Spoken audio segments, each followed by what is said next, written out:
நேயர்கள் அனைவரையும் ஜெயா பிளஸின் ஏன் என்ற கேள்வி விவாத நிகழ்ச்சிக்கு வரவேற்கிறோம். தமிழ்நாட்டிற்கு கர்நாடகா காவிரி வழியாக நீரை திறந்துவிட மறுத்து வருவதுதான் கடந்த ஒரு வார காலத்திற்கும் மேலாக தமிழ்நாட்டினுடைய அரசியல் விவாதமாகி இருக்கிறது. இன்று அதனுடைய நீட்சியாக தமிழ்நாடு அரசு உச்சநீதிமன்றத்தை நாடியிருக்கிறது. மேல்முறையீட்டின் மனு மூலமாக உச்சநீதிமன்றத்தில் இன்று தமிழ்நாடு அரசு சார்பில் தாக்கல் செய்யப்பட்டிருக்கக்கூடிய மனுவில் கர்நாடகா உச்சநீதிமன்ற உத்தரவினை மீறி செயல்பட்டு வருகிறார்கள். தமிழ்நாட்டில்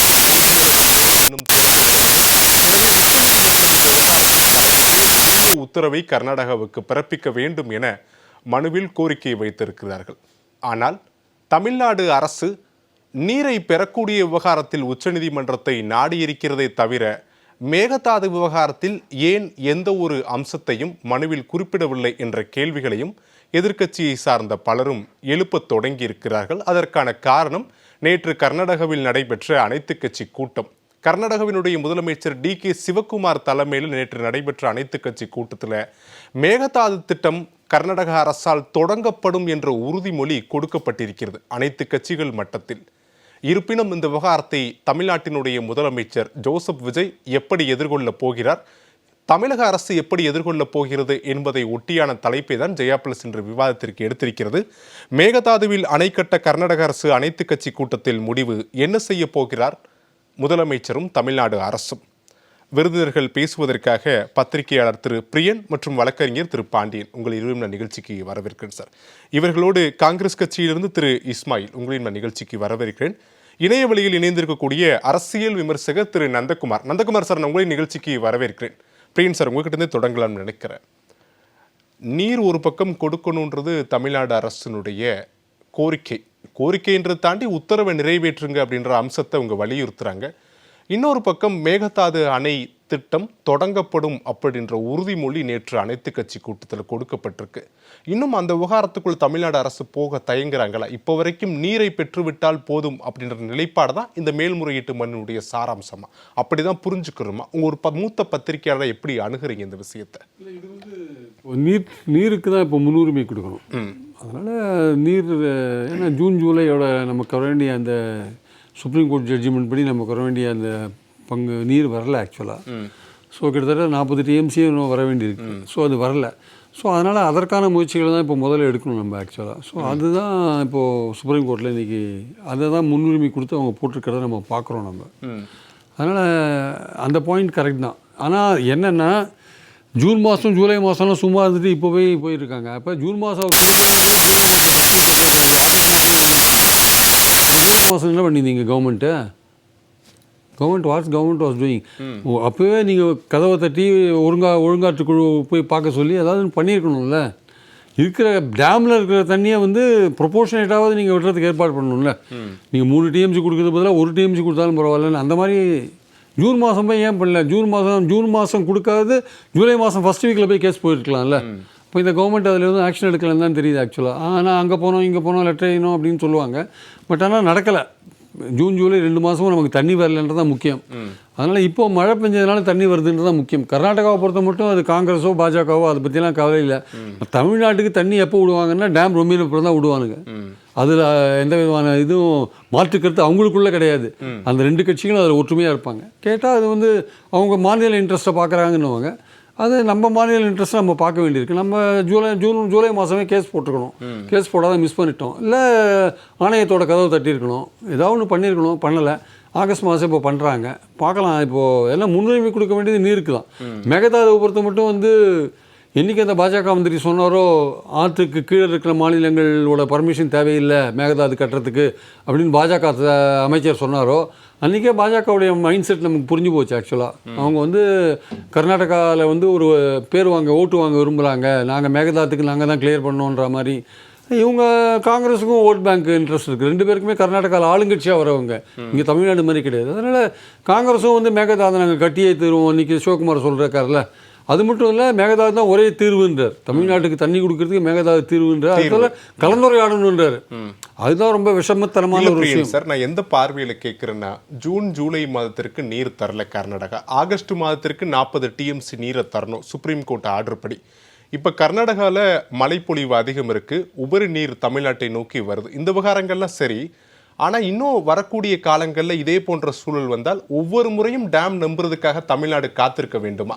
இதில் மேகதாது திட்டத்தையும் ஒருவேளை தொடங்கிவிட்டார் வரக்கூடிய உபரி நீரும் தடைபடுவதற்கான வாய்ப்புகளே அதிகம். அப்படின்றப்போ கர்நாடகா மேகதாது விவகாரத்தை ரொம்ப தீவிரமா பரிசீலிக்கிறாங்க. அப்படின்ற போது அதற்கு எதிர்வினை ஆற்றுவது தமிழ்நாடு அரசினுடைய கடமை தானே. இன்னும் அந்த புள்ளியை நோக்கி தமிழ்நாடு அரசு நகரவில்லையோ அப்படின்ற ஒரு கேள்வியும் மத்திய அமைச்சர் சொன்னார் இல்லையா, மத்திய அமைச்சர் அது மாதிரி சொன்னார் இல்லை, ஆற்றுக்கு கீழே இருக்கிற மாநிலங்களுடைய பர்மிஷன் தேவையில்லை. ஆனால் சுப்ரீம் கோர்ட்டு அப்படி இல்லை. சுப்ரீம் கோர்ட் என்ன சொல்லுதுன்னா, ஆற்றுக்கு கீழே இருக்கிற மாநிலங்களோட நலன்கள் பாதிக்கப்படக்கூடாதுன்னு சொல்லுது ஆக்சுவலாக. ஏன்னா இது வந்து கர்நாடகாவோட ரிவர் இல்லை, ரிவர்ன்றது வந்து ஒரு தேசிய சொத்து. அது ஆக்சுவலாக அது கர்நாடகா கவர்மெண்ட்டுடைய சொத்து இல்லை அது ரிவர். ஸோ கீழ்ப்பகுதியில் இருக்கிறவங்களோட உரிமைகள் மதிக்கப்படணுன்றது தான் அங்கே முக்கியமான விஷயம். ஸோ அதனால் ஆனால் இங்கே என்ன நடந்ததுன்னா, அந்த மத்திய மந்திரி அது மாதிரி பார்லிமெண்ட்டில் டாக்டர் அன்புமணி ராமதாஸுக்கு பதில் சொன்ன பிறகு தமிழ்நாட்டில் ஒரு பெரிய பிரச்சனை வந்தது. அதுக்கப்புறம் ஒரு விஷயம் நடந்தது என்னென்னா, விஜய் வந்து பெங்களூர் போய் சிவகுமார்கிட்ட பேச போகிறாரு, இந்த ஜனநாயகன் படம் ரிலீஸ் ஆகிற சமயத்தில் இந்த பேச்சு கிளம்பிட்டு ஆக்சுவலாக அங்கே போய் பேச போகிறாரு அப்படின்ற மாதிரி. ஜனநாயகன் ரிலீஸ்க்கும் இவர் போய் அங்கே போகிறாருன்றதுக்கும் சம்மந்தம் இருக்கான்றதை நீங்களே யூகிச்சுக்கலாம். அதை அவர் அங்கே போய் பேச போகிறாருன்னு. ஆனால் அவர் பேச போகிறாருன்றது அஃபிஷியலாக வரல. பேச போகிறாரு, 13 பேர் போகிறாரு. அப்போ நிறைய பேர் இங்கே இருக்கிறவங்க என்ன சொன்னாங்க, விவசாயிகள் உட்பட பேச்சுவார்த்தையே தேவையில்லை, நம்ம வந்து சுப்ரீம் கோர்ட் மூலமாக தான் தீர்மானிச்சுக்கணும், ஆணையம் இல்லை சுப்ரீம் கோர்ட், அது மூலமாக தான் நிவாரணத்தை தேடிக்கணும், போக வேண்டிய அவசியம் இல்லை. ஆனால் அது வந்து அவர் போகிறாருன்ற விஷயம் பெருசாக வந்து வேளாண்மை துறை அமைச்சர் சொன்னார், ராஜ்மோகனில் முதல்வர் டிசைட் பண்ணுவார், அப்புறம் வந்து 13 பேர் கொண்ட லிஸ்ட்டு, இவர் போகிறார் அவர் போகிறாருன்ற கடைசியில் பார்த்தா சிவகுமார் சொல்கிறார், நான் வர வேண்டாம்னு சொல்லிட்டேன் சிஎம், தமிழ்நாடு சிஎம். அப்போது அவர் சொல்கிறது என்ன தெரியுதுன்னா, இவங்க ஏதோ ட்ரை பண்ணியிருக்காங்க போகிறதுக்குன்னு தெரியுது. அப்போ தமிழ்நாட்டில் இருக்கிற மக்களுக்கு சரியான விஷயங்கள் தெரியல, அது ஒரு மூடு மந்திரமாக இருக்குது. சிவகுமார் சொல்லி தான் நமக்கு தெரியுது இவர் அங்கே போகிறதுக்கு முயற்சி பண்ணாருன்னு. இது என்ன ஒரு வெளிப்படைத்தன்மையோ தெரியல, டிரான்ஸ்பரன்சியோ தெரியல. இவர் போகிறது போகாத அவரோட இஷ்டம். போகக்கூடாதுன்னு விவசாயிகள் சொல்கிறாங்க, போகக்கூடாதுன்னு பல அரசியல் கட்சிகள் சொல்கிறாங்க. நமக்கு இருக்கிற ஒரே தீர்வு வந்து சுப்ரீம் கோர்ட்டுன்னு சொல்கிறாங்க. இவர் எதுக்காக போக தீர்மானித்தார், அதுவும் ஜனநாயகம் ரிலீஸ் பண்ணுற சமயத்தில் எதுக்கு போக தீர்மானித்தார்னு நமக்கு உண்மையிலேயே புரியல. ஆனால் அதை இவர் வெளிப்படையாக சொல்லவும் இல்லை. அவர் சொன்னது மூலமாக தெரியுது இவங்ககிட்ட போகிறதுக்கு ட்ரை பண்ணியிருக்காங்க அப்படின்னு.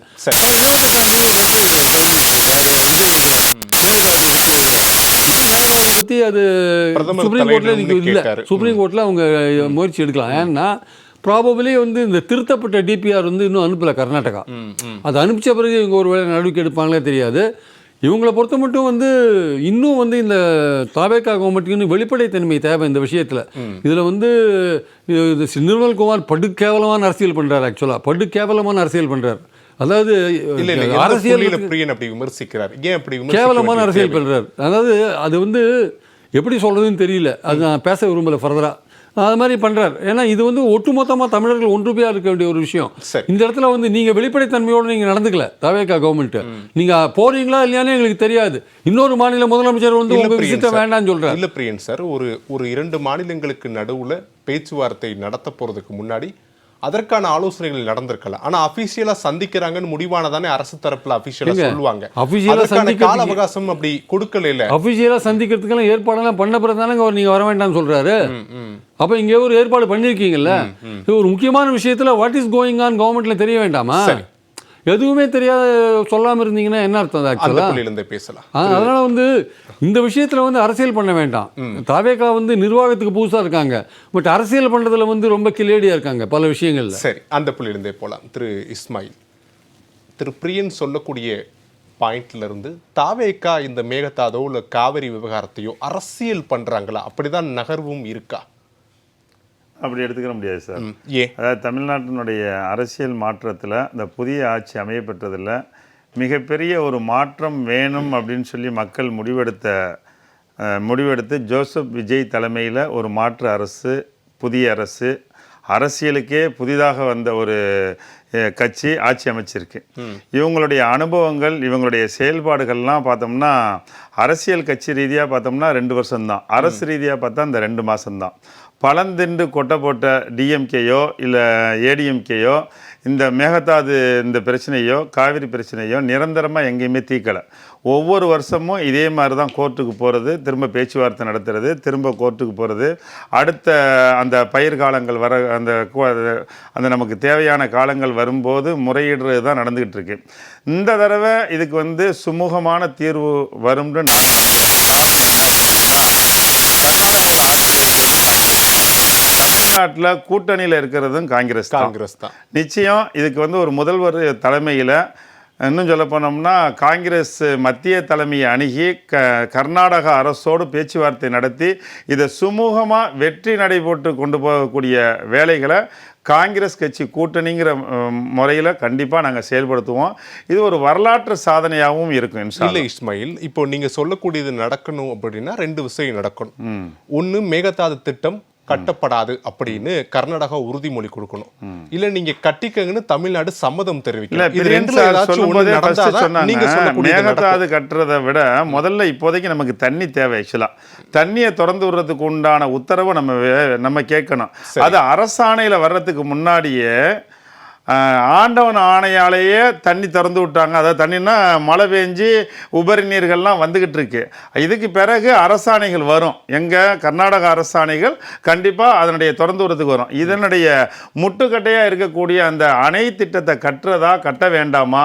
ஒருவேளை கட்டினால் கட்டினதுக்கு பிறகும் கூட அணையில் தேங்கக்கூடிய எவ்வளவு தேங்கினாலும் குறிப்பிட்ட அளவுக்கு தண்ணியை திறந்து தான் விட்டு ஆகணுங்கிற ஒரு உத்தரவை கர்நாடக அரசு உறுதி கொடுக்குமாங்கிறது எந்த புதிய அரசு விஜய் ஜோசப்பினுடைய அரசு வந்து எங்களுடைய தலைமையோடு பேசி நிச்சயம் சுமூகமான தீர்வு காணப்படும். இல்லை, நான் திருப்பி அதே கேள்வி உங்கள்கிட்ட கேட்குறேன். இப்போ மேகதாது திட்டம் தான் நீருக்கான முக்கிய விஷயம் இருக்கு. நீங்க சொல்லக்கூடியது அங்கேயும் காங்கிரஸ் இங்கேயும் காங்கிரஸ் கூட்டணி 2 பேருமே பேசி ஒரு முடிவெடுப்பாங்க. நான் கேட்ட அதே கேள்விதான் திருப்பி உங்ககிட்ட கேட்கிறேன். 2 பேர்ல யாராச்சும் ஒரு ஆள் விட்டு கொடுத்தா மட்டும்தான் இது சுமூகமான நிலைப்பாட்டை கர்நாடகா அந்த நிலைப்பாட்டை எடுப்பாங்களா அப்படின்னு கேட்டா கேள்விக்குறி. ஏன்னா ரொம்ப தீவிரமா இருக்கிறாங்க. தமிழ்நாடு அப்ப அந்த நிலைப்பாட்டை எடுக்கக்கூடிய சூழ்நிலை நோக்கி நகருதா? நிச்சயம். அதாவது யாராவது விட்டு கொடுக்கறதுங்கிறது இல்லை. நம்ம தமிழில் ஒரு இதில் சொல்லுவாங்க, விட்டு கொடுப்பவர்கள் கெட்டு போவதில்லை, கெட்டு போவர்கள் தான் விட்டு கொடுப்பதில்லை என்று.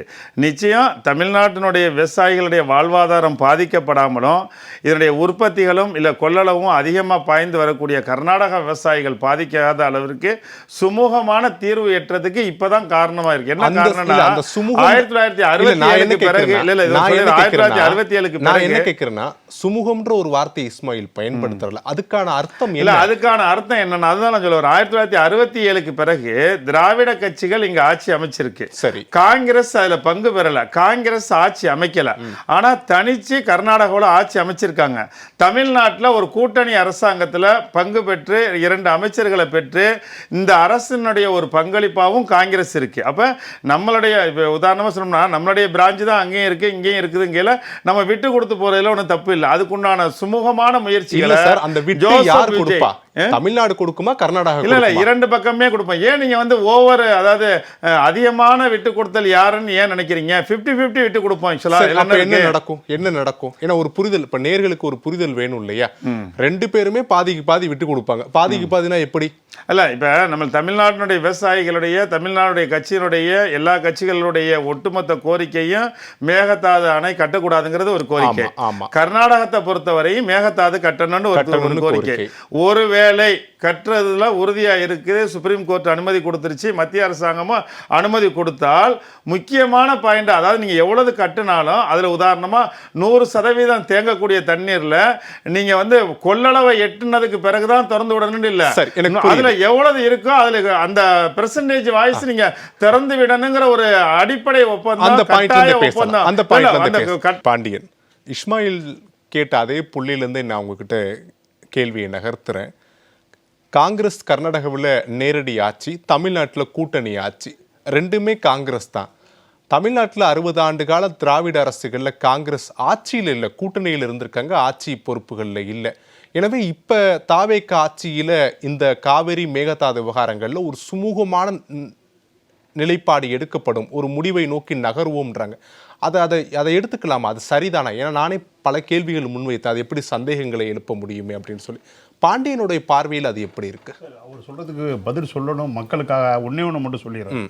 முந்தா நாள் 1ஆம் தேதி காங்கிரஸோட இவர் வந்து ராகுல் வந்தார், சென்னைக்கு மாமல்லபுரத்துக்கு வந்தார். ஏதாவது சொன்னார் இதை பற்றி? ஒன்றும் சொல்லலை. தண்ணி திறந்துறதை பற்றி ஒன்றும் சொல்லலை, மேகதாது கட்டுறதை பற்றி ஒன்றும் சொல்லலை. இவர் போய் மறுபடியும் அப்போ சிஎம் பார்த்தாரா? சிஎம்ஐ பார்க்கல. கூட்டணி அரசு அதுவும் செய்யலை. அப்போ என்ன இது எப்படி காங்கிரஸ்? அதனால் 2 தேசிய கட்சிகளும் நல்லா புரிஞ்சுங்க, காவிரியில் தமிழ்நாட்டுக்கு ஆதரவாகவே இருக்க மாட்டாங்க. இப்போ இல்லை, நான் இவர் சொல்கிறார்ல இவ்வளோ வருஷத்தில் திராவிட இயக்கத்தில் இருந்துன்னு காங்கிரஸ் தேசிய கட்சிகள் இருந்தப்ப இன்னமும் ஆளுகிட்டு இருக்கு. இன்னும் எத்தனை வருஷம் ஆள போகுதுன்னு தெரியாது. இருக்கிற வர இந்த காவேரி பிரச்சனை முடியாது சார். ஃபர்ஸ்ட் பாயிண்ட், தேசியம் தோற்று போச்சு சார் இந்த இடத்துல. என்ன காரணம்னா ஒரு 2 மாநிலத்துக்கு நடுவில் நடக்கிற ஒரு விஷயம். சுப்ரீம் கோர்ட்டு தீர்ப்பாயத்தில் கொடுத்த உத்தரவை தான் கேட்குறோம். நம்ம தமிழ்நாடு வந்து பிச்சை கேட்கல தண்ணி. நல்லா புரிஞ்சுங்க. நான் வந்து 2 காரணத்தினால நான் இந்த பேசுகிறேன். இங்கே ஒன்று வழக்கறிஞராகவும் பேசுகிறேன், இன்னொன்று நான் டெல்டா சேர்ந்தவனுங்கிறதுனாலையும் நான் சொல்லி ஆகணும். அப்போ உலகத்தில் சார் இங்கே பாருங்க, சிந்து நதி வந்து இந்தியாவில் உற்பத்தி ஆகி போய் பாகிஸ்தான் போகுது. அதே மாதிரி கங்கை நதி வந்து இந்தியாவில் உற்பத்தி ஆகி பங்களாதேஷ் போயிட்டு ரிட்டர்ன் வந்து கல்கத்தாவில் கிடக்குது.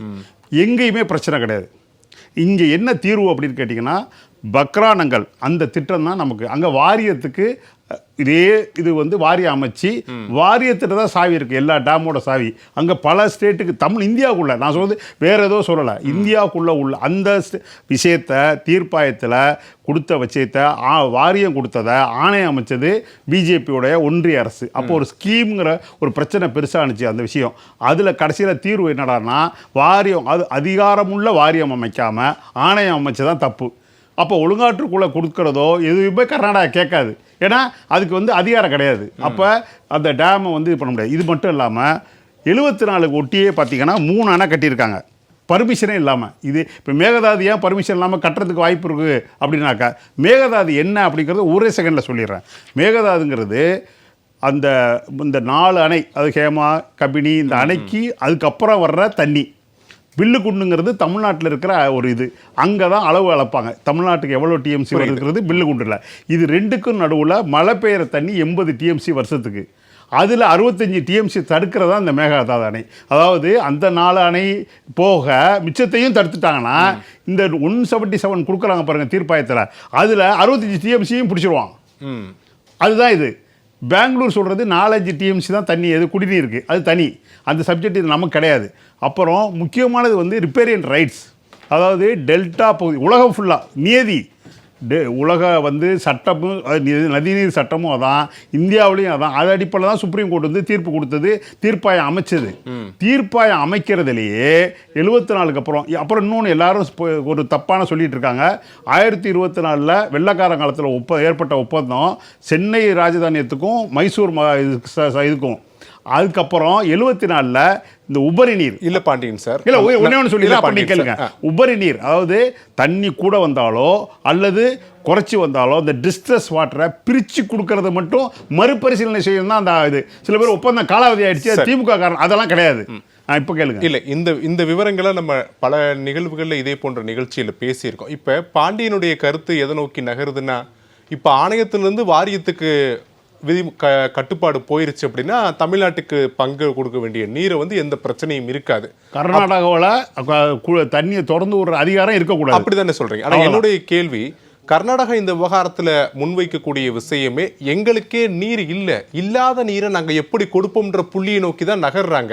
அப்ப அது வாரியத்துக்கும் பொருந்தும் தானே? இல்ல, என்ன இப்ப தீர்ப்பாயம் கொடுத்திருக்க தீர்ப்பு என்னன்னு கேட்டீங்கன்னா, டிஸ்ட்ரெஸ் வாட்டர், அதாவது தண்ணி குறைச்சலா இருக்க நேரத்தில் அந்த தண்ணியை எப்படி டே வைஸா பங்கு பிரிக்கணுங்கிறதா தீர்ப்பாயத்தில் கொடுத்திருக்க தீர்வு. இதுதான் முக்கியமானது.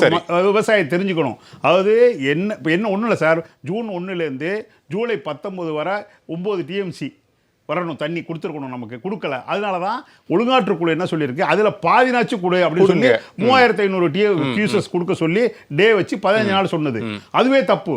ஏன்னு கேட்டிங்கன்னா 9 டிஎம்சி அவன்கிட்ட இருக்கு, கொடுக்கல. அப்ப ஆணையத்துக்கு பவர் இல்லாதனால கொடுக்கல. இந்த பாயிண்ட். அப்ப நான் என்ன சொல்றேன்னா 2 தான் சார் என்னோட விஷயம்.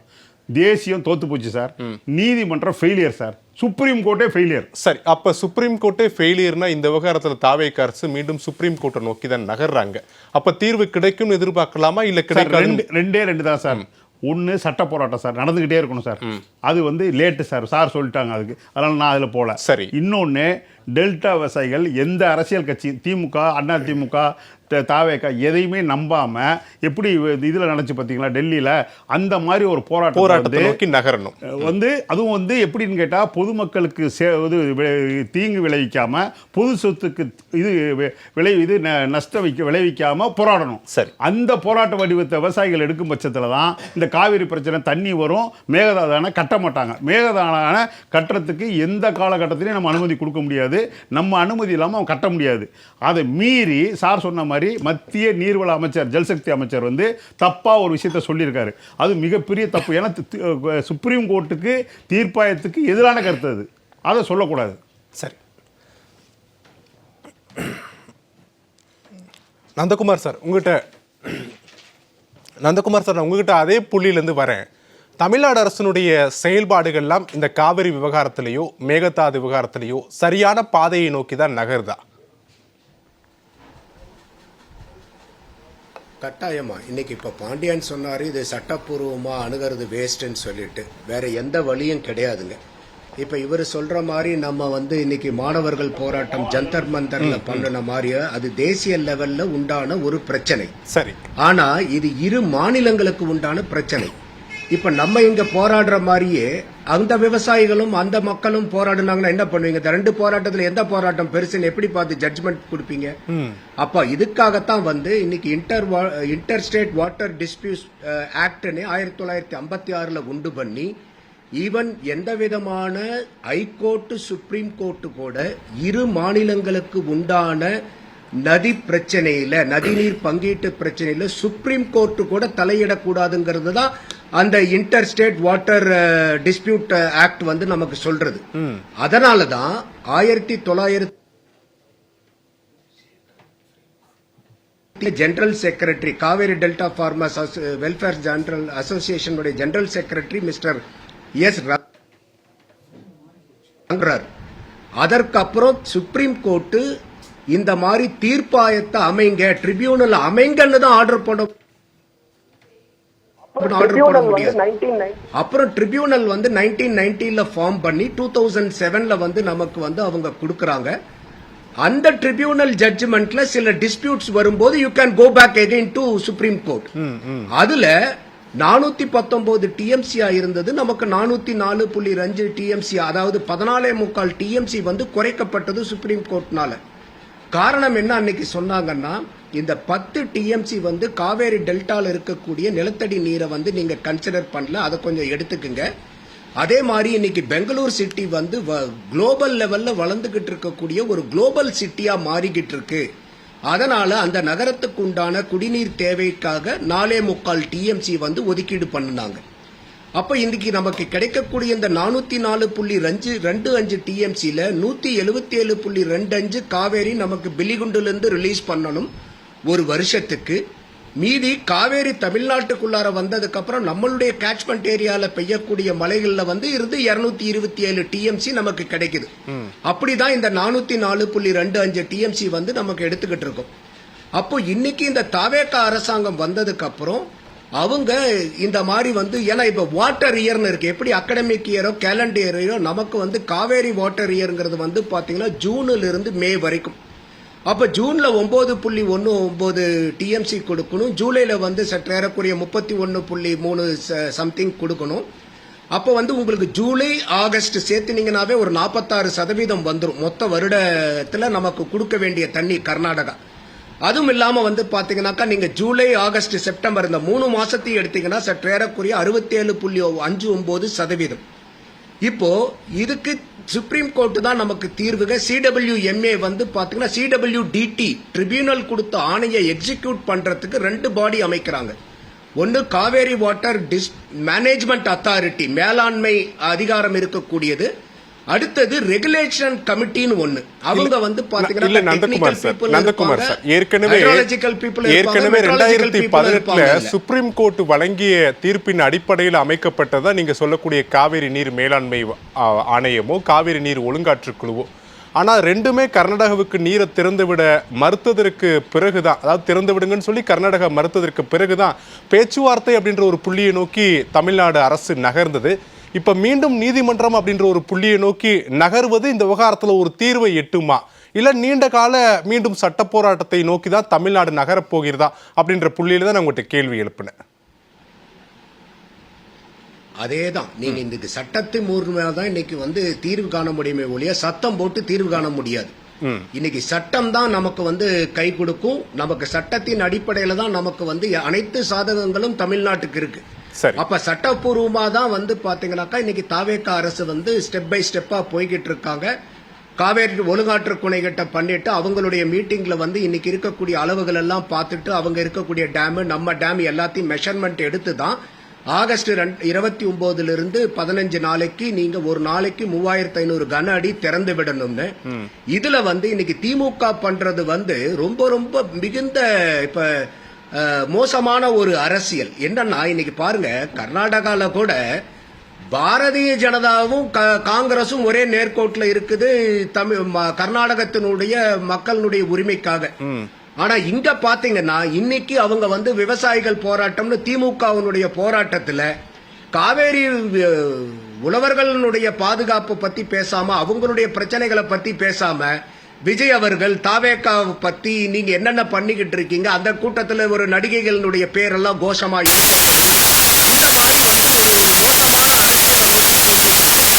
இன்னைக்கு அனைத்து கட்சியும் ஒன்னா இருக்குது. இங்க வந்து ரெசல்யூஷன் ஃபார்ம் பண்றாங்க சட்டசபையில. சரி, முடிங்க சொல்லுங்க யோகேஸ்வரன். இல்ல, இந்த விவகாரத்துல திமுக அரசியல் செய்கிறது, விவசாயிகளோடு சேர்ந்து போராட்டம் பண்றாங்க அப்படின்னா கர்நாடகாவிலும் பாஜக விவசாயிகளோடு சேர்ந்து போராட்டம் பண்றாங்க, அந்த நகர்வு நடக்குது இல்ல. அப்போ ஒரு எதிர்க்கட்சி அப்படின்ற பேஸ பாஜக கர்நாடகாவில் தக்க வைக்கிறாங்க. அதே நிலைப்பாட்டை தானே திமுகவும் இங்க தமிழ்நாட்டில் எடுக்கிறாங்க. அதுல என்ன தவறு இருக்கு? இன்னைக்கு பாரதிய ஜனதா எங்கேயாவது காங்கிரஸ் மாநில அரசாங்கத்தை எதிர்த்து அங்க போராடுறாங்க, போராட்டம் நடக்குது, அவங்களோட போராட்டம் நடக்குது. இல்ல, ரெண்டு நாளைக்கு முன்பாக கூட KSR அணையில முற்றுகையிடக்கூடிய போராட்டத்தின் போது பாஜகவினர் தான் கைது செய்யப்பட்டாங்க. எதிர்த்து போராடினீங்கன்னா ஒரு நியாயம் உண்டு, மத்திய அரசாங்கத்தை எதிர்த்து போராடினீங்கன்னா ஒரு நியாயம் உண்டு. தமிழகத்துல தமிழக மக்களுக்காக விவசாயிகளுக்காக சட்ட போராட்டம் நடத்திக்கிட்டு இருக்கக்கூடிய ஆளும் கட்சிக்கு உறுதுணையா இருக்கிறத விட்டுட்டு அவங்கள விமர்சித்து நீங்க போராட்டம் நடத்துறீங்கன்னா உங்களுடைய நோக்கம் என்ன? சரி, உங்களுடைய அரசியல் பேச்சுகள்னால இன்னைக்கு டெல்டா ஃபார்மர்ஸ் விவசாயிகளுடைய நிலத்துல பூராமே தண்ணி வந்து நின்றுமா? அரசியல் பேச்சுக்கள்னால நீங்க ஒன்றிணைந்து மக்களோட மக்களா இருந்து அரசாங்கத்தோட கூட நின்று தானே சார் பண்ணணும். சரி, இது வரைக்கும் எங்கேயாவது நம்ம பார்த்திருக்கிறோமா?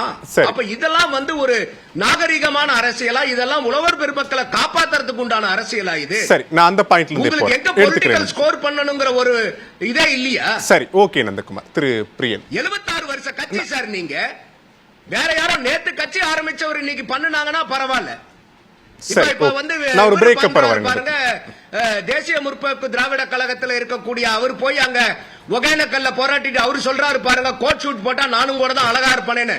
அவரு விஷயம் புரியாம பேசலாம். நம்ம அந்த பாயிண்ட்ல இருந்து எடுத்துக்கலாம். இந்த விவகாரத்துல அரசியல் செய்யறாங்க அப்படின்னு நந்தகுமாருடைய கருத்து போராட்டத்துல போய் பிரபாகரன் பேசுற பேச்சு பாருங்க, கோட் ஷூட் போட்டா நானும் தான் அழகா இருப்பேன். இதுவா சார் விவசாய போராட்டத்துல போய் ஒரு அந்த பாயிண்ட்ல இருந்து பேசுறாங்க நந்தகுமார். சரி, பேசுறேன், நம்ம பாயிண்ட் எடுத்துக்கிட்டேன். அந்த பாயிண்ட்ல இருந்து பேசலாம். ஒரு சிறிய இடைவெளிக்கு பிறகு திரு பிரியன், நந்தகுமாருடைய பார்வையிலிருந்து மேகதாது கர்நாடகா விவகாரத்தில் கர்நாடகாவில் அனைத்து கட்சிகளுமே ஒற்றுமையாக தங்களுடைய நிலைப்பாட்டை முன்னிறுத்துறாங்க. ஆனால் தமிழ்நாட்டில் இன்னமும் எதிர்க்கட்சிகள் இந்த விவகாரத்தில் அரசியல் தானே செய்கிறாங்க. தேமுதிக கர்நாடகா தமிழ்நாடு எல்லையில் போய் அரசியல் பண்ணுறாங்க, இங்கே டெல்டா பகுதியில் போய் திமுக அரசியல் செய்கிறாங்க. அரசியல் மட்டுமே இங்கு செய்யப்படுகிறது இந்த விவகாரத்தில் அப்படின்ற ஒரு புள்ளி அது சரிதானே? ஏன்னா நேற்று அனைத்து கட்சி கூட்டத்தில் கூட DK சிவகுமார் அழைக்கிறார், முன்னாள் முதலமைச்சர்கள் 6 முதலமைச்சர்கள் பங்கேற்கிறாங்க, மத்திய நீர்வளத்துறையினுடைய இணையமைச்சர் ஒருவர் பங்கேற்கிறார், தேவகவுட ஆதரவு தெரிவித்து கடிதம் அனுப்புகிறார் அந்த கூட்டத்துக்கு. அப்போ அவங்க கூட ஒரு ஒற்றுமையான சூழல் இருக்கு, அந்த கூட்டத்தில் தான் மேகதாது கட்டப்படும் உறுதியும் தெரிவிக்கிறார். ஆனால் இப்படி இங்கே எந்த சூழலுமே இல்லை தமிழ்நாட்டில். அப்போ அந்த ஆதங்கம் சரிதானே? திமுக என்ன மேகதாது கட்டுங்கன்னு சொல்லுது, தண்ணி விட வேணாம்னு சொல்லுதா காவேரியில்? ஆனா தாவேக்கா செயல்பட்டு இருக்கக்கூடிய அரசையை எதிர்க்க நீங்க சொல்றீங்களா D சிவகுமார் வந்து அனைத்து கட்சி கூட்டத்தில் கூட்டினார்னு. அப்போ ஜோசப் விஜய் என்ன பண்ணார்? அனைத்து கட்சி கூட்டத்தை கூட்டினாரா? கூட்ட வேண்டாமா? நீங்க சீஃப் மினிஸ்டர், எல்லாருடைய ஆதரவையும் கேட்க வேண்டாமா? நீங்க கூட்ட மாட்டேங்கிற போது எதிர்கட்சிகள் போராட்டம் நடத்த தான் செய்வாங்க. நீங்க அனைத்து கட்சி கூட்டம் கூட்டி தான் கருத்துக்களை வந்து உங்ககிட்ட சொல்லுவாங்க. நீங்க ஏன் கூட்டல? நீங்கள் கூட்டிருக்கலாம் இல்லையா? அப்போ ஒரு எதிர்க்கட்சி என்ன பண்ணும்? விவசாயிகள் என்ன சொன்னாங்க? நீங்கள் பேச்சுவார்த்தையெல்லாம் நடத்தாதீங்க, சுப்ரீம் கோர்ட் தான் ஒரே வழி அப்படின்னு சொன்னாங்கல்ல. நீங்கள் பேச்சுவார்த்தையை பற்றி ஒரு பேச்சை கிளப்பி விட்டீங்க வெளியில். பேச்சுவார்த்தைக்கு போகிறோன்ற விஷயத்தையும் கிளப்பி விட்டீங்க. அது யார் கிளப்பினது? அது எப்படி நீங்கள் அந்த நியூஸை நீங்களே இப்படி கொலை பண்ணீங்க? How you murder the news actually. அந்த செய்தி பரப்பவிட்டது யார்? அதை மீண்டும் அதை முடக்கினது யார்? ரெண்டாவது வந்து டிகே சிவகுமார் வந்து ஸ்டாலின் சொல்கிறது தான் கேட்குறாரு. டிகே சிவகுமார் வந்து ஸ்டாலின் ரொம்ப வேண்டியவர், அவர் என்ன சொன்னாலும் கேட்பார். இங்கே காங்கிரஸ் கூட்டணியில் இருந்தபோது ஒரு பிரச்சாரத்துக்கு வந்தாருங்க அவர் தேர்தலுக்கு முன்னாடி. அதுக்குன்னு டிகே சிவகுமார் சொன்னால், ஸ்டாலின் சொன்னால் டிகே சிவகுமார் கேட்பார். அப்புறம் வந்து குதிரை பேரத்துக்கு வந்து டிகே சிவகுமார் தான் பணம் கொடுத்தாரு அப்படின்னா, இதில் காவேரி விஷயத்துக்கும் இதுக்கு என்ன சம்பந்தம் இருக்கு? அப்ப அரசியல் யார் பண்றா பாருங்க. கேள்வி எழுது நிர்மல்குமார் தான் பண்றாரு, வேற ஒன்றும் இல்லை. அவர் அது மாதிரிலாம் பேசும்போது இன்னைக்கு உதயநிதி பேசின 1-2 விஷயம் எனக்கு உடன்பாடு கிடையாது. 1-2 விஷயம் அவர் பேசியிருக்க வேண்டிய அவசியம் இல்லை என்பது எனக்கு கருத்து. அது தேவையில்லாத ஒரு விஷயம். சரி, விவசாயிகள் பிரச்சனையை பேசினாரு. தமிழ்நாடு கவர்மெண்ட் வந்து எப்படி நடவடிக்கைகள் எடுக்கணும் எடுக்கலைன்ற விஷயங்கள்லாம் பேசினாரு. ஜோசப் விஜய் வந்து வாய் திறந்து பேசணும் அப்படின்ற விஷயங்கள்லாம் சொன்னார். அதெல்லாம் கரெக்டு. வேறு பல விஷயங்கள் அவர் பேசினது வந்து ஏற்புடையது அல்ல ஆக்சுவலாக. அதனால் அதை அவர் பேசாத அவாய்ட் பண்ணியிருக்கலாம் என்பது என்னுடைய கருத்து. அதை இப்போ சொல்லக்கூட முடியாது, அந்த மாதிரி விஷயங்கள்லாம் அதில் இருக்குது. ஸோ அதனால் வேண்டாம்னு நினைக்கிறேன் நான். ஸோ அப்படி இருக்கும்பொழுது இவர் ஜோசப் விஜய் வந்து நடவடிக்கை எடுத்திருக்கணும். அவர் நடவடிக்கை எடுத்திருந்தால் கட்சிகள் ஏன் வெளியில் பேசுகிறாங்க? தமிழ்நாட்டில் இருக்கிற எந்த எதிர்கட்சியாவது டேமை கட்டுங்க, மேகதாது கட்டுங்கன்னு சொல்கிறாங்களா? இது உங்களுக்கு முன்னாடி இருந்த 5 வருஷம் இருந்தவங்களும் மேகதாது வேண்டாம் தான் லெட்டர் எழுதினாங்க. அதுக்காக தான் போராடினாங்க. அதுக்கு முன்னாடி இருந்தவங்களும் அதுக்காக தான் போராடினாங்க. எல்லாருமே அதுக்காக தான் போராடிருக்காங்க. தண்ணி விழுந்து தான் போராடி இருக்காங்க. நமக்கு இருக்கிறது ஒரே வழி, அதுதான் இது சுப்ரீம் கோர்ட் தான். நீங்கள் ஒரு வாரத்துக்கு முன்னாடி வரையும் பேச்சுவார்த்தைக்கு பெங்களூர் போகிறதுன்னு ஒரு தீர்மானம் ரகசியமாக பண்ணிட்டு இப்போ திடீர்னு இப்போ தான் சுப்ரீம் கோர்ட்டுக்கு 10 நாள் கழிச்சு போனீங்கன்னா என்ன அர்த்தம்? முதலே இந்த டிசிஷன் நீங்கள் எடுத்துருக்கணும். உங்கள் கூட பேச்சுவார்த்தையே வேணாம். நீங்கள் என்ன பண்ண நினச்சிங்க? நம்ம போய் சிவகுமார்கிட்ட பேசி தண்ணியை விட வச்சா அது பொலிட்டிக்கலாக ஒரு அச்சீவ்மெண்ட்டாக இருக்கும்னு நீங்கள் ஏதோ ஒரு ஏற்பாடு பண்ண பார்த்தீங்க. அது உங்களுக்கு எங்கேயோ ஒரு இடத்துல ஃபெயில் ஆகிட்டு அவரே வர வேண்டாம்னு சொல்லிட்டு வரணும்னு தெரியாது. ஏதோ ஒன்று நடந்திருக்கு. இந்த விவகாரத்தில் பொதுவாக எழுப்பப்படக்கூடிய கேள்வி, கர்நாடகாவுடன் இருக்கக்கூடிய அந்த வீரியம் தமிழ்நாடு அரசிடம் இல்லை. அது அணுகுமுறையும் சரிதான். நீதிமன்றத்தை நாடுவதோ இல்லை பல கட்சிகளை கூட்டி ஆலோசனைகளை பெற்று இந்த திட்டத்தை எப்படி அடுத்தடுத்து கொண்டுட்டு போகலாம் அப்படின்னு இருக்கக்கூடிய முடிவுகளோ, ஏன் தமிழ்நாடு அரசு இவ்வளவு ஒரு காலதாமதமாக இந்த விஷயத்தை அணுகுறாங்க? என்ன புரிஞ்சுக்கலாம்? என்னதுக்கு பல கோணங்கள் சூட்டப்படுது. பிரியனுடைய பார்வையில் இதை எப்படி பார்க்குறீங்க? இல்லை சார், உண்மையிலேயே ஒரு சீஃப் மினிஸ்டர் வந்து பேசினா தான் நமக்கு இதெல்லாம் தெரியும். நிர்மல்குமார் பேசுறதெல்லாம் வச்சு நம்ம பேச முடியாது. எக்ஸாக்டாக சீஃப் மினிஸ்டருக்கு என்ன இவங்க ஃபீட் பண்ணுறாங்க அந்த அதிகாரிகள். அந்த சத்யபிரகாஷ் சாகு தான் நீர்வளத்துறை செயலாளர் இருந்தார். அவர் 2 மாதத்துலேயே நீங்கள் அவர் தூக்குறீங்க. அப்போ அவர் என்ன உங்களுக்கு இன்புட் கொடுத்தாரு? அவர் என்ன கொடுக்கல உங்களுக்கு என்ன, அதனால என்ன பிரச்சனை வந்தது? ஏன்னா 2 மாதத்துலேயே ஒரு சீனியர் மோஸ்ட் IAS அதிகாரி. சரி, அவரை நீங்கள் தூக்குறீங்கன்னா என்ன அர்த்தம் தெரியல. அப்போது அன்லஸ் சீஃப் மினிஸ்டர் வந்து நேரடியாக ஒரு கவர்மெண்ட்டுடைய பொசிஷன், நான் போகிறதா இருக்கேன், போகலை, இல்லை நாங்கள் சுப்ரீம் கோர்ட் தான் போக போகிறோம், எந்த காரணத்தை கொண்டு மேகதாது நாங்கள் அலோவ் பண்ண மாட்டோம், இதெல்லாம் வந்து நீங்கள் ஏதோ ஒரு ப்ரெஸ் கான்ஃபரன்ஸ்லையோ இல்லை நீங்கள் வந்து அறிக்கை மூலமாகவோ உங்கள் பேரில் ஒரு அறிக்கை மூலமாகவோ நீங்கள் ஏதோ சொல்ல வேண்டிய அவசியம் இருக்குது. சரி, அது நீங்கள் சொல்லாது இருக்கும்பொழுது இங்கே வந்து வெளிப்படைத்தன்மை தான் இந்த கவர்மெண்ட் கிட்ட ஒரு முக்கியமான விஷயமா இருக்குது. இங்கே வந்து யார் வந்து செய்தியை வந்து உருவாக்குறாங்க, யார் வந்து பரப்பி விடுறாங்க, அது வந்து அவங்களுக்கு ஏற்ற சௌரியப்படி சில விஷயங்கள்லாம் கவர்மெண்ட் பண்ணிக்கிறாங்க ஆக்சுவலாக. அதை வந்து இந்த முக்கியமான பிரச்சனைகளில் பண்ணும்போது தான் பிரச்சனையாக மாறுது ஆக்சுவலாக. அதனால் இவர் ஒரு ஆல் பார்ட்டி மீட்டிங்கை கூட்டியிருந்தாருன்னா இன்றைக்கி இங்கே இப்போ தமிழ்நாட்டில் இருக்கிற எல்லா கட்சியும் வந்து கலந்துட்டு இருப்பாங்க, அவங்க கருத்துக்களை சொல்லியிருப்பாங்க.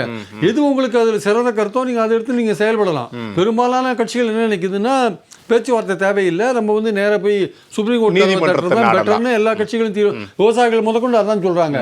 அப்போ அதனால் வந்து அந்த விஷயத்தை நீங்கள் கையாளாமல் இன்னைக்கு எதிர்கட்சிகள் வந்து போராடுறாங்க அப்படின்னு சொன்னீங்கன்னா, நீங்கள் கூட்டியிருந்தீங்கன்னா அவங்க போராட மாட்டாங்க. நீங்கள் கூட்டலைங்க. சரி, அந்த பாயிண்ட்ல நந்தகுமார், நான் மீண்டும் உங்ககிட்டே வரேன். பிரியன் உங்களுக்கான விளக்கத்தை கொடுத்திருந்தார். ஏன் கர்நாடகாவில் அந்த ஒற்றுமை இருக்கு, தமிழ்நாட்டில் அந்த ஒற்றுமை இல்லை? தமிழ்நாடு அரசனுடைய செயல்பாடே சரியில்லைங்க. முதல்ல இந்த விவகாரத்தில் ஒரே கருத்துல பயணிக்க மாட்டாங்க. வேறு ஒரு அமைச்சர் வேறு ஒரு பதில சொல்றாரு, இன்னொரு துறை சார்ந்த அமைச்சர் இந்த விவகாரத்தில் வேறு பதில சொல்றாங்க. தமிழ்நாடு அரசனுடைய நிலைப்பாடு இப்போ வரைக்கும் என்னன்னே தெரியல. அதுதான் இந்த முழு பிரச்சனைக்குமான காரணம் சொல்லி முடிக்கிறார். இல்லை, இப்போ நான் அதனால தான் முதல்ல சொன்னேன், சட்டமன்றத்தில் ரெசல்யூஷன் கொண்டு வந்தாங்களா இல்லையா இந்த மேகதாது அணையை பற்றின ரெசல்யூஷன். அப்போ அனைத்து கட்சியும் அதுக்கு உடன்பட்டு தானே அந்த ரெசல்யூஷனில் பார்ட்டிசிபேட் பண்ணி அதுல வந்து ஏகமனதா அந்த தீர்மானம் வந்து நிறைவேற்றப்பட்டது. இன்னைக்கு கர்நாடகா வந்து குடுக்கிற இடத்துல இருக்காங்கங்க.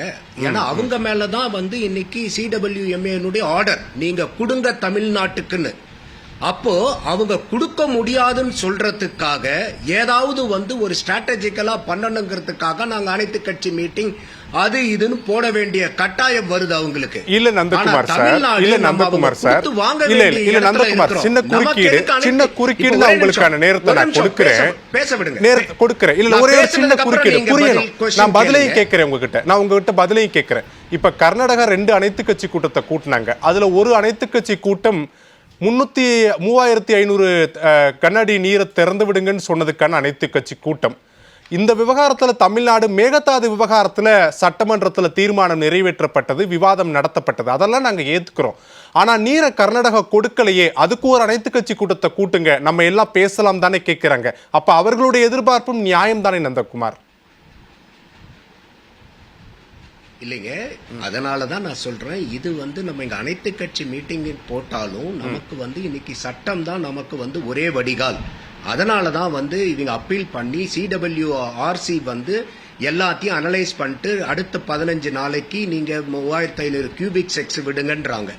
ஆனா அதனுடைய அடிப்படையில பார்த்தால் 4.5 TMC. இதுல கூட திமுக பாருங்க எந்த அளவுக்கு வந்து ஒரு முரண்பாட்டான அரசியலை செய்துன்னா, ஆகஸ்ட் 1ஆம் தேதியே ஓடி போய் சுப்ரீம் கோர்ட்ல வந்து ஒரு பெட்டிஷனை வந்து ஃபைல் பண்றாங்க. இந்த மாதிரி CWRC வந்து ஆர்டர் பண்ணன 3500 கியூபிக் செக்ஸை வந்து விடணும்னு சொல்லிட்டு. ஆனா இப்ப தமிழ்நாடு வந்து இன்னைக்கு ஃபைல் பண்ணிருக்காங்க. என்ன அவசரம், சனி ஞாயிறுல என்ன அவசரம் உங்களுக்கு? அப்ப திமுக தனித்து நின்று நாங்க வந்து எப்பேற்பட்ட ஆளுன்னு பாருங்கன்னு காமிக்கணும்னு ஒரு போலி அரசியல் செய்யறாங்க. ஆனா இன்னைக்கு இருக்கக்கூடிய இல்ல நந்தகுமார் சார், இதுல என்ன போலி அரசியல் இருக்கு? தமிழ்நாடு அரசு செய்ய மறுத்தது திமுக செய்யறாங்க, ஒரு எதிர்க்கட்சியா? இதுல என்ன அரசியல் இருக்கு? பேசலாமா? நானே பேசலாம், நான் பேசுறேன், பேசலாம். அப்போ இன்னைக்கு தமிழக அரசாங்கம் போய் இன்னைக்கு பெட்டிஷன் ஃபைல் பண்றாங்க சார். வெறும் 4.5 TMCக்கு பெட்டிஷன் ஃபைல் பண்ணல சார், இன்னைக்கு 29 பெட்டிஷன் ஃபைல் பண்றாங்க. காரணம் என்னன்னா, நமக்கு ஒவ்வொரு நான் ஏற்கனவே சொன்ன வாட்டர் இயர்னு சொல்லி ஜூன்ல இருந்து மே வரைக்கும் ஒவ்வொரு மாசமும் எவ்வளவு அளவுகள் கொடுத்திருக்காங்க. அது நடைமுறை, அது வந்து நார்மல் மான்சூன் பீரியட்ல. சப்போஸ் டிஸ்ட்ரெஸ் ஆகுது, மழை பொழிவு பொய்த்து போயிடுச்சுன்னா அது வந்து ப்ரொபோர்ஷனேட் ஷேரிங் பேசிஸ், எத்தனை சதவீதம் மழை குறைஞ்சிருக்கோ அத்தனை சதவீதம் வந்து நீங்க கொடுக்க வேண்டிய தண்ணியை குறைச்சிட்டு கொடுக்கலாம். பிற்காலத்துல மான்சூன் அதிகமா வரும்போது நீங்க அப்ப அதிகமா திறக்கும் போது பேக்லாக் இருக்கக்கூடிய டெபிசிட்டை கரெக்ட் பண்ணிக்கலாம். அது கூட எப்படின்னா இந்த வாட்டர் இயர்க்குள்ளாரதான், இந்த மே 2027க்குள்ளார நீங்க கொடுக்கறதா ஜூன் 26 மே 27 வாட்டர் இயர்க்குண்டான ரிலீஸ். அப்படி இருக்கக்கூடிய பட்சத்துல இன்னைக்கு வந்து கிருஷ்ணராஜசாகருக்காகட்டும் கபினிக்காகட்டும் இன்னைக்கு ஏன் வந்து அவங்க அதிகமா கியூபிக் செக்ஸ வந்து அங்கிருந்து திறந்து இருக்காங்கன்னா அவங்களுக்கு மழைப்பொழிவு அதிகமாயிருக்குது. அதனால ஆகஸ்ட் 2ஆம் தேதி வரைக்கும் அரசாங்கம் சரியான கணக்கீடு எடுத்து நமக்கு அந்த ப்ரொபோர்ஷனேட் பேசிஸ்ல மழையினுடைய வரத்து பிரகாரம் வச்சு பார்க்கும்போது இந்த CWRC கொடுத்த 4.5 TMC மட்டும் பத்தாது, 29 TMC வேணும் சார். இன்னைக்கு தமிழ்நாடு கவர்மெண்ட் சுப்ரீம் கோர்ட்ல இன்னைக்கு பெட்டிஷன் ஃபைல் பண்ணிருக்காங்க. அப்ப திமுக வந்து எப்படி ஒரு போலி அரசியல் பண்ணுதுன்னு நான் சொல்றேன் பாத்தீங்களா? நீங்க போயிட்டு உங்களுக்கு நீங்க இவ்வளவு நாள் நீங்க சொன்னது மழை இல்லைன்னு சொன்னீங்க. ஆனா ஆகஸ்ட் 2ஆம் தேதி வரைக்கும் மழைப்பொழிவு உங்களுக்கு கிடைச்சிருக்கு. அதனுடைய அடிப்படையில வந்து பாத்தீங்கன்னா உங்களுக்கு ரிசர்வாயர்ல வந்து 4 ரிசர்வாயர், கிருஷ்ணராஜசாகர், கபினி, ஹாரங்கி, ஹேமாவதி, இதுல 77.537 TMC இருக்குது. இதுல யூசபிள் வாட்டர் அது மட்டுமே 67.517 TMC இருக்குது உங்ககிட்ட. அப்போ நீங்க எங்களுக்கு கொடுக்க வேண்டியது 4.5% மட்டும் இல்ல, அது வந்து மழை பொய்த்து போன காலகட்டத்துல இப்ப மழை வந்திருக்கிறனால எங்களுக்கு 29 TMC வேணும்னு சொல்லி சார் தமிழ்நாடு அரசாங்கம் ஃபைல் பண்ணிருக்கு.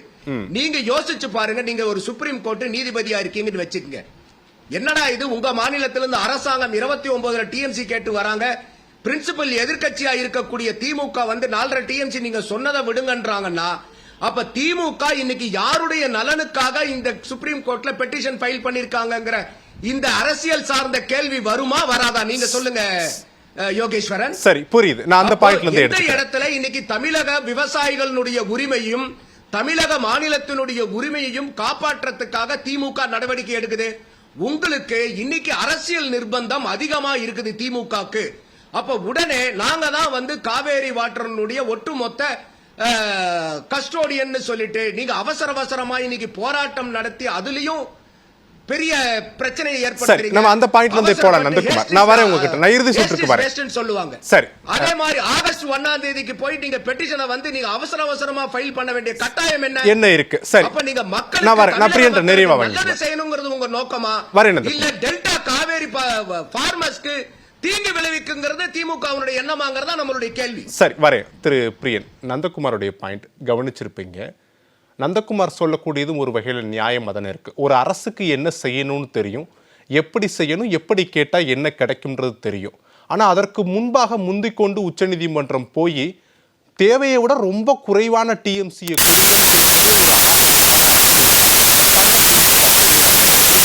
உங்களுக்கு புரிய வைக்க விரும்புகிறேன்றார். அந்த ஒழுங்காற்றுக்குழு என்ன சொன்னாங்களோ அதை இம்ப்ளிமெண்ட் பண்ணுன்னா டிஎம்கே போனாங்க. ஒழுங்காற்றுக்குழு அங்கே இருக்கிற டேமெல்லாம் இன்ஸ்பெக்ட் பண்ணிட்டு 3500 கன அடி 15 நாளைக்கு கொடுங்க, 4 டிஎம்சி வரும்னு அவங்க சொன்னாங்க. அப்போ அன்னைக்கு இருக்கிற பொசிஷன் வச்சு தான் அந்த கேஸ் ஃபைல் பண்ணாங்க. ஆனால் அதுவே விடமாட்டேன்னு அவங்க சொன்னாங்க. சுப்ரீம் கோர்ட் போனதே அரசியல் தான். அப்படி சொல்ல முடியாது சார். இப்போ நீங்கள் ஒரு பெட்டிஷன் போடுறீங்க, பொதுநல விஷயத்தில் 10 பேர் பெட்டிஷன் போடுறாங்க, நீங்களும் போடுவீங்க, நானும் போடுவீங்க, இவரும் போடுவார். கோர்ட் வந்து எல்லாத்தையும் கன்சாலிடேட் பண்ணி ஒன்றா தான் விசாரிப்பாங்க. நீங்கள் சொல்கிறீங்கன்னு தனியாக விசாரிக்க மாட்டாங்க. அதில் லேட்டஸ்டான டெவலப்மெண்ட் என்ன இருக்கோ அதுக்கு அவங்க எடுத்துப்பாங்க. இப்போ மழை வந்துடுத்துன்னு ஒரு மழை வச்சு வந்துடுத்துன்னு சொல்லிட்டு 29 டிஎம்சி கேட்குறாங்க, தமிழ்நாடு கவர்மெண்ட் கேட்கலாம் வச்சுக்கோங்க. அந்த பெட்டிஷனை அவங்க எடுத்துக்கிறதுக்கான வாய்ப்பு இருக்குது. ஆனால் ஒரு எதிர்க்கட்சி இந்த முறையில் இவங்க வந்து கவர்மெண்ட் வந்து டிலே பண்ணும்பொழுது கவர்மெண்ட் என்ன பண்ண போகிறாங்கன்னே தெரியல. ஆக்சுவலாக அவங்க கோர்ட்டுக்கு போகிறாங்களா என்ன ஏது, இவங்க கோர்ட்டுக்கு போகிறாங்கன்னு சொல்லவே இல்லை. அவங்க அன்னைக்கு அவங்க ஃபைல் பண்ணும்போது இவங்க கோர்ட்டுக்கு போகிறாங்கன்னு சொல்லவே இல்லை. இல்லை, சனிக்கிழமையே சொல்லிட்டாங்களே. நிர்மல்குமார் சொன்னார் அதுக்கு முன்னாடியே இவங்க ஏற்பாடு பண்ணிட்டாங்க sir. As an opposition party இவங்க தங்களுக்கான கடமையை இவங்க செய்யறது யார் தடுக்க முடியும்? இதுக்கு முன்னாடி அதிமுக பண்ணது கிடையாதா? இதுக்கு முன்னாடி எதிர்கட்சிகள் பண்ணது கிடையாதா? ஸோ ஒரு பிரச்சனையில வந்து கவர்மெண்ட் வந்து ஆல் பார்ட்டி மீட்டிங் போடுதா இல்லையான்னு தெரியல, ஃபர்தரா என்ன ஆக்ஷன் எடுக்க போறாங்க இல்லையான்னு தெரியல. அப்படிலாம் இருக்கும்பொழுது வந்து ஒரு எதிர்கட்சி தன்னுடைய கடமை செய்யறதை வந்து நீங்க வந்து கேள்வி கேட்க முடியாது. ஆனால் அதுல 4 டிஎம்சி ஏன் போட்டாங்கன்னா ஒழுங்காற்றுக்குழு அப்ப அதை சொன்னாங்க, அதை போட்டாங்க. இப்போ இன்னைக்கு போட்டிருந்தாங்கன்னா 29 டிஎம்சி மழை பெஞ்சிருந்து போட்டிருப்பாங்க. பாயிண்ட் அதுதான். அந்த காலம் தான் முக்கியம். அதனால அவங்க கேட்டதில் 4 டிஎம்சி கேட்டதுனாலே ஏதோ கர்நாடக கவர்மெண்ட்டுக்கு உதவி பண்ற மாதிரி ஆகாது. இன்னைக்கு என்ன லேட்டஸ்ட் டெவலப்மெண்ட் என்ன இருக்கோ அதை வச்சு தான் கோர்ட் வந்து அதை தீர்மானிப்பாங்க. சரி நந்தகுமார், ரொம்ப சுருக்கமா நான் நிறைவா எடுத்துக்கிறேன். இல்ல, அதுதான் என்னுடைய கேள்வி. என்னன்னா இப்ப திமுகக்கு என்ன தமிழக அரசாங்கம் என்ன கேள்வி கேட்க போறாங்க, பெட்டிஷன் என்ன ஃபைல் பண்ற போறாங்கன்னே தெரிஞ்சுக்காம உங்களுக்கு எதுக்கு அந்த அவசரம்? என்ன நீங்க வெள்ளிக்கிழமை இன்னைக்கு போய் பெட்டிஷன் ஃபைல் பண்ணி சனி ஞாயிறுல விசாரிச்சுட்டு இன்னைக்கு காலையில தீர்ப்பு வாங்கிட்டு வந்துட்டீங்களா? அப்போ உங்களுக்கு வந்து முழுக்க என்ன நோக்கம்னா தாவேக அரசாங்கத்தை வந்து எந்த விதத்திலையும் வந்து அவங்க எந்த பேரையுமே வாங்கிடக்கூடாது. நம்ம ஏற்கனவே தேர்தல்ல வந்து படுதோல்வியில இருக்கோம். அப்ப எதையாவது ஒண்ணு பிடிச்சு மேல வரணும்னா இப்ப வந்து காவேரி டெல்டா ஃபார்மர்ஸ் கிடைச்சிருக்காங்க, அவங்களை பிடிச்சிட்டு நம்ம மேல வரலாம். காவேரி தான் சிக்கி இருக்குது.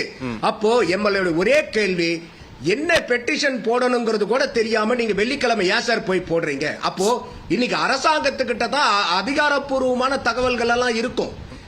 இல்ல நந்தகுமார் சார், நீங்களும் உங்க கருத்தை சொல்றீங்க, பார்க்கக்கூடிய நேயர்களுக்கும் புரியறதுக்காக நான் ஒரு விளக்கம் சொல்றேன். பிரியன் சாரும் சொன்னதான், காவிரி ஒழுங்காற்று குழு கொடுத்துக்கக்கூடிய உத்தரவின் அடிப்படையில தான் திமுக மேல்முறையீட்டு மனுவை தாக்கல் பண்ணாங்க. ஒன்று. இரண்டாவது, தமிழ்நாடு அரசு இன்னைக்கு பெட்டிஷன் தாக்கல் பண்ணியிருக்காங்க. ஆனால் 2 நாளைக்கு முன்பு தான் மழைப்பொழிவே இருந்துச்சு. அதை கால்குலேட் பண்ணி தான் இன்னைக்கு மனு என்பது தாக்கல் செய்யப்பட்டிருக்கு. திமுக தாக்கல் செய்த மனுவின் போது கர்நாடகாவில் மழைப்பொழிவு இல்லை எதிர்பார்த்த அளவுக்கு. அதே நேரத்தில் டேம்ல இருக்கக்கூடிய நீர் அளவை உரிய அளவுக்கு பங்கு கொடுக்கணும் அப்படின்னு தான் பிரேயர் வச்சிருந்தாங்க. ரெண்டுக்குமான கால அளவும் வித்தியாசம் இருக்குல்ல, நம்ம அதையும் புரிஞ்சுக்கணும்.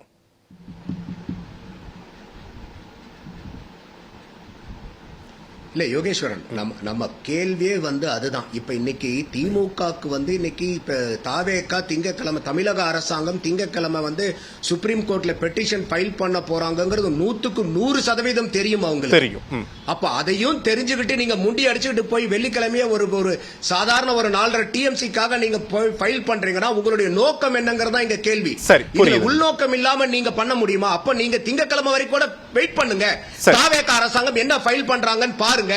அப்ப அவங்க கேட்கறதுல நியாயம் இருக்கா இல்லையான்னு போயிட்டு அதுக்கப்புறம் நீங்க ஒரு இம்ப்ளீட் பெட்டிஷன் போடுங்க. சரி. யாரு வேண்டாம் அவங்களே, அது வந்து ஒரு எதிர்க்கட்சிக்கு தார்மீக உரிமை. ஆனா இந்த நிறைவேற்றுக்க. இடத்துல அவங்க முழுக்க தமிழக அரசாங்கம் திங்கட்கிழமை பெட்டிஷன் ஃபைல் பண்றதுக்கு முன்னாடி நம்ம வெள்ளிக்கிழமையே ஃபைல் பண்ணிக்கிட்டு நம்ம ஏதாவது ஒரு பொலிட்டிக்கல் மைலேஜ் எடுக்கணும்னு இன்னைக்கு திமுக மொக்க வாங்கி நிக்குது சார். சரி, நிறைவா எடுத்துக்கிட்டு நந்தகுமார் நான் வரேன். இந்த நடவடிக்கையை சரி, திரு பாண்டியன், நந்தகுமாருடைய பார்வையிலிருந்து திமுக இந்த விவகாரத்தில் ரொம்ப ஆழமா அரசியல் செய்கிறாங்க, அவங்களுடைய அணுகுமுறையே அரசியலை நோக்கி தான் இருக்கு அப்படின்ற ஒரு புள்ளியை நகர்த்துறார், சரிதானா? சார் இவர் சார் சொல்கிறார்ல, அவருடைய இதை வந்து வெளிப்படுத்துகிறாரு. இது திமுக வந்து அரசியல் பண்ணுது அப்படின்னு சொல்லிட்டு. அப்போ தஞ்சாவூரில் வந்து பிஜேபி வந்து ஒரு போராட்டம் பண்ணுச்சு. இவர் நம்ம நயினார் நாகேந்திரன் தலைமையில் அதுக்கு ஒரு நாளைக்கு முன்னாடி. அதை என்ன சொல்லுவார், அதை பற்றி பேச மாட்டார். இல்லை, பொதுவாக எதிர்க்கட்சிகள் அரசியல் பண்றாங்க இந்த விவகாரத்தில். சார், கர்நாடகாவில் இருக்கக்கூடிய ஒற்றுமை தமிழ்நாட்டில் இல்லை. சார் ஒற்றுமையை ஏற்படுத்த வேண்டியது யாரு சார்? ஃபர்ஸ்ட் அவங்க ஏற்படுத்துனாங்களா இல்லையா, அவ்வளோதான் கேள்வி. அது பிரியன் சொல்லிட்டாரு, நான் திருப்பி அதை சொல்ல வேண்டியதில்லை. அதனால் நான் இதில் அரசியலுக்குள்ளேயே போகலை, ஈவன் திமுக தவேக்காக்குள்ளேயே போகல. சுப்ரீம் கோர்ட் என்ன சார் பண்ணுது, அவங்களே வந்து சூமோட்டோவாக இதில் பண்ணியிருக்கலாமே சார். சூமோட்டோவாக பண்ணுறதுக்கு அவங்களுக்கு என்ன சார், அவங்க கொடுத்த தீர்ப்பாயம் அதில் வந்து ஒழுங்காற்றுக்குழு இதில் ஆணையம் இருக்குது, அதில் என்னாச்சு, அதை வந்து கிளியர் கட்டாக நீங்கள் வந்து தண்ணி கொடுக்கணும்னு சொன்னால் கர்நாடகா கொடுக்குறேன்னா எந்த அளவுக்குன்னா நீங்கள் வந்து ஆர்டிகல் சில செக்ஷன் படி சில இதுபடி நீங்கள் வந்து ஆட்சியை வந்து இது பண்ணலாம், சஸ்பெண்ட் பண்ணி வைக்கலாம், அந்த அளவுக்கு அதிகாரம் இருக்குது. அப்போ அதை எடுக்கிறது சுப்ரீம் கோர்ட்டுக்கு தண்ணி சார் உங்கள் வீட்டில் ஒரு நாள் காலையில் தண்ணி வரலைன்னா, பிளம்பர் வரலைன்னா நீங்கள் ஒரு நாள் தாக்கு பிடிக்க முடியுமா? முடியாதுல்ல. அப்போ விவசாயிகள் வந்து என்ன முட்டாளாகிய? அப்போ ஒரு நாட்டில் ஒரு மாநிலத்தில் பெரும்பகுதி 30 மாவட்டம் சார் சம்மந்தப்பட்ட விஷயம். அப்போ 30 மாவட்டம் சம்மந்தப்பட்ட விவசாயிகள் போராட்டாங்கனாக்கா அவங்க போய் பஞ்சாபில் போராடின மாதிரி விவசாயிகள் இங்கே நின்றுதாங்கன்னா என்ன இருக்கும்? அப்ப அது மாதிரி நிக்கலங்கிறதா இப்போ உங்க பிரச்சனை. அப்ப நீங்க வந்து 1.5 மாசமா கிட்டத்தட்ட ஜூன் 1 ஆரம்பிச்சு 12ஆம் தேதி திறந்து விடல. அப்ப இல்ல அவன் சொல்லிட்டு இருக்காங்க, சரி ரைட் சார், ஒழுங்காற்று குழுல தீர்ப்பு கொடுத்தாங்கல்ல, ஒரு ஆணை கொடுத்தாங்கல்ல, ஆர்டர் பண்ணாங்கல்ல, அந்த ஆர்டர் என்னைக்கு வந்துச்சு, அன்னையிலேருந்து என்ன பண்ணாங்க? அப்போ இதெல்லாம் அப்படி நான் கேட்க விரும்பலை. நான் சொல்கிறது வந்து ரொம்ப கிளியர் சார். சுப்ரீம் கோர்ட் என்ன பண்ணுச்சு, ஏன் வந்து நீதிமன்றம் ஃபெயிலியர் ஆனிச்சு, அவ்வளோதான் மேட்ரு. ஃபெயிலியர் ஆனிச்சுன்னா இப்போ எப்போ பாருங்கள், எத்தனை வருஷமாக நமக்கு வந்து தீர்ப்பாயம் அமைக்கிறதுலேருந்து சென்ட்ரல் கவர்மெண்ட்டில் ஒன்றிய காங்கிரஸ் அரசாக இருக்கட்டும், பிஜேபி அரசாக இருக்கட்டும், தீர்ப்பாயமே அமைக்கலை ரொம்ப காலமாக. அவர் விபிசிக்கு வந்த பிறகு தான் தீர்ப்பாயமே அமைச்சாங்க. தீர்ப்பாயத்தோட தீர்ப்பு எவ்வளோ நாள் கழிச்சு கொடுத்தாங்க? அப்போ வந்து ஒரு சுப்ரீம் கோர்ட் ஜட்ஜாகவே இருக்கட்டும் சார், அவர் வீட்டில் தண்ணி வரல சும்மா இருப்பாரா? அப்போ எவ்வளோ பெரிய விஷயம் இது. அப்போ தண்ணி வரலங்கிறது வந்து அப்படியே பயங்கர அத்தியாவசியமான விஷயம், சாதாரண விஷயம் கிடையாது விவசாயிகளுக்கு. அப்போ அந்த விஷயத்தில் வந்து அரசியல் பற்றி பேசியிருக்கிறது நியாயம் இல்லை. கம்ப்ளீட்டாக விட்டுட்டு இப்போனாச்சும் 10 வருஷம் கழிச்சு இந்த தண்ணியை நான் திறந்து சார், மழை பெஞ்சா தண்ணி வர்றதுக்கு இவங்க யார் சார் சுப்ரீம் கோர்ட்டு, இவங்க யார் சார் ஆணையம், இவங்களுக்கு எதுக்கு தீர்ப்பாயம்? அது நந்தகுமார் சொல்லுங்க. அவர் நல்லவர் தான், ஆனால் அவர் லேப்டாப் ஏதோ தப்பாக சொல்லிக்கிட்டு இருக்கு. இப்போ பிரச்சனை அங்கே லேப்டாப்பில் தான் இருக்குது. அதனால் இந்த மாதிரி பேசக்கூடாது. நீங்கள் தமிழ்நாட்டுக்கு எல்லாரும் ஒற்றுமையாக இருக்க சொல்லுங்கள், அது நியாயம். சரி, இன்னாரும் மட்டும் ஒற்றுமை இல்லை அப்படின்னு சொல்கிறது வந்து நியாயம் இல்லை. சரி, நான் நிறைவாயிடுச்சு, அவ்வளோதான் சார். திரு இஸ்மாயில், நிறைவாக உங்களுடைய பார்வை இந்த விவகாரத்தில்? நிச்சயமாக உழவுக்கும் உணவுக்கும் அடிப்படையாக இருக்கக்கூடிய இந்த நீர் ஆதாரத்தில் தமிழகத்தினுடைய மற்ற கட்சிகள், எதிர்க்கட்சிகள், குறிப்பாக திமுக, அதிமுக உள்ளிட்ட கட்சிகள் அரசியல் செய்யாமல் தமிழ்நாட்டினுடைய நலன், உழவு சார்ந்த, உணவு சார்ந்த, விவசாயிகள் சார்ந்த இந்த நலனில் தமிழக அரசோடு ஒத்துப்போய் நம்ம கர்நாடக அரசோடு சுமூகமான பேச்சுவார்த்தை நடத்தி அந்த ஒவ்வொரு வருடமும் நமக்குண்டான நீர் பங்கீட்டை பெறுவதற்கும் அதற்கு சட்ட ரீதியான அங்கீகாரத்தை வெற்றி பெறுவதற்கும் அனைத்து கட்சிகளும் ஒத்துழைக்கணும். இதில் வந்து தனித்தனி தான் பெரியவங்களா அப்படிங்கிறத நம்ம அடையாளம் காட்டுறதை விட்டுட்டு நம்மளுடைய தமிழ்நாட்டினுடைய நலன் முக்கியம், விவசாயிகளுடைய நலன் முக்கியம், உழவுனுடைய நலன் முக்கியம், உணவுனுடைய நலன் முக்கியங்கிறத நம்ம முன்னெடுத்து செல்லணும். அப்படி செஞ்சாதான் உண்மையிலேயே தமிழ்நாட்டினுடைய விவசாயிகளுக்கு நன்றி உள்ளவர்களாக அனைத்து கட்சிகளும் இருக்க முடியும். இந்த நேரத்தில் நான் மீண்டும் சொல்கிறேன், இந்த காவிரி இந்த நீர் மேலாண்மையினுடைய இதை வந்து உண்மையிலேயே பலகீனமாக்குனது பிஜேபி அரசு தான். சரி. காரணம் என்னன்னா அவங்க மத்தியில் இருந்துட்டு சரியான சட்டம் போட்டு சரியாக அமுல்படுத்தி இருந்தாங்கன்னா என்னைக்கோ இது நிறைவேறி இருக்க வேண்டிய வேலை. அவங்க தமிழ்நாட்டில் ஆட்சிக்கும் வர முடியாது, பிரதிநிதிகளும் பெற முடியாதுங்கனால கர்நாடகத்தை மட்டும் குறிக்கோளாக வச்சிருந்தாங்க. கர்நாடகத்தை பிரச்சனை வளரட்டும்னு சொல்றது மத்திய அரசாங்கம் தான். தமிழ்நாடு அரசு ஒரு நல்ல முன்னெடுப்பு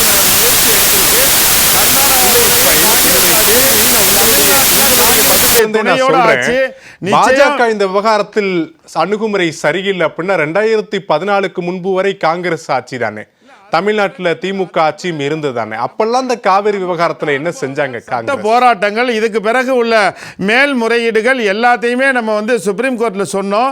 அதுக்கு பிறகு மத்திய அரசுட்டு சொன்னோம். ஆனால் மத்திய அரசாங்கத்தை பொறுத்தவரையும் தமிழ்நாட்டில் கால் ஊண்ட முடியாது, ஒரு சீட்டு கூட வர முடியாதுங்கிற நிலைமையில் தமிழர்களுடைய நிலைமையை பற்றி அவங்க கணக்கிடலை. ஆனால் கர்நாடகாவில் ஆட்சியில் இருந்திருக்காங்க, அடுத்த ஆட்சி வரணுங்கிறதுக்காக அரசியல் பண்ணுறதுனால இந்த சுப்ரீம் கோர்ட்டினுடைய தீர்ப்பை அமுல்படுத்துறதுல அவங்க மெத்தனம் காட்டினாங்க. இன்றைய சூழ்நிலையில் கர்நாடகாவிலையும் நம்மளுடைய காங்கிரஸ் ஆட்சி, தமிழ்நாட்டிலையும் காங்கிரசினுடைய கூட்டணி ஆட்சி. நிச்சயம் ஜோசப் விஜய் இதுக்கு நல்ல முன்னெடுப்பு செய்வார். எங்களுடைய தேசிய தலைவர் கார்கேஜி, சோனியாஜி, ராகுல்ஜி இந்த இரு மாநில விவசாயிகளுடைய பிரச்சனையை தீர்வு பண்றதுக்கு நிச்சயம் வெற்றி பெறுவாங்க, நல்ல ஒரு வழி காட்டுவாங்கன்னு நாங்கள் நம்புறோம். நந்தகுமார், நிறைவா சுருக்கமா. இப்போ பாண்டியன் சாருக்கு ஒரு பதில். நான் ஏற்கனவே சொல்லியிருந்த இந்த இன்டர்ஸ்டேட் வாட்டர் டிஸ்பியூட் ஆக்ட் 1956 பிரகாரம் எந்த ஒரு கோர்ட்டும் 2 மாநிலங்களுக்கு உண்டான இந்த நதிநீர் பங்கீட்டை சுவோட்டோவா எடுக்க முடியாது, அவர் வக்கீலும் கூட. இது வந்து ஆர்டிகிள் 262 இந்தியன் கான்ஸ்டிடியூஷனே அதை தெளிவா சொல்லுது. அப்படி இருக்கும்போது இந்த பெட்டிஷன் ஃபைல் பண்ணுனா மட்டும்தான் அவங்க விசாரிப்பாங்க. இது வந்து நம்மளுடைய லேப்டாப் வந்து நமக்கு தப்பு சொல்லுதுன்னு இல்ல, நமக்கு இருக்கக்கூடிய தகவலை சரியா நம்ம சர்ச் பண்ணோம்னா நமக்கு சரியான தகவல் கொடுக்கும். அப்ப வந்து தப்பு வந்து நம்மளுடைய புரிதல்கிட்ட தான் இருக்கே ஒழிய ஒரு எலக்ட்ரானிக் கேஜெட் மேல தப்பு சொல்லாதீங்க. ஒரு மாநிலத்துக்கும் உண்டான நதிநீர் பிரச்சனைய சுப்ரீம் கோர்ட் சுவோட்டாவா எடுக்க முடியாது. அது ஐயா வக்கீலா இருக்கக்கூடிய நண்பர் பாண்டியனுக்கு 100% தெரியும். தெரியாதுன்னா நான் நம்பத்துக்கு தயாரா இல்ல. தெரிஞ்சும் ஏன் அவரை போய் பேசுறாருங்கிறது தான் நம்மளுடைய கேள்வியா இங்க வைக்கிறேன். நான் நிறைவா பாண்டியன் சுருக்கமா முடிக்க முடிச்சுக்கிறேன். சுப்ரீம் கோர்ட்டு வாரிய அமைக்க சொன்னிச்சா, ஆணை அமைக்க சொன்னிச்சா? நந்தகுமார சொல்லுங்க. வாரிய அமைக்க சொன்னிச்சுல, வாரிய அமைக்கல இல்ல, அப்ப அதுக்கு என்ன பதில் சொல்றாரு? இல்ல, அவரு கேட்கக்கூடிய கேள்வி வேறு. சூமோட்டோ எடுக்க முடியும், சூமோட்டோ எடுக்க முடியாது, அதுக்கான ஒரு தெளிவு தான்.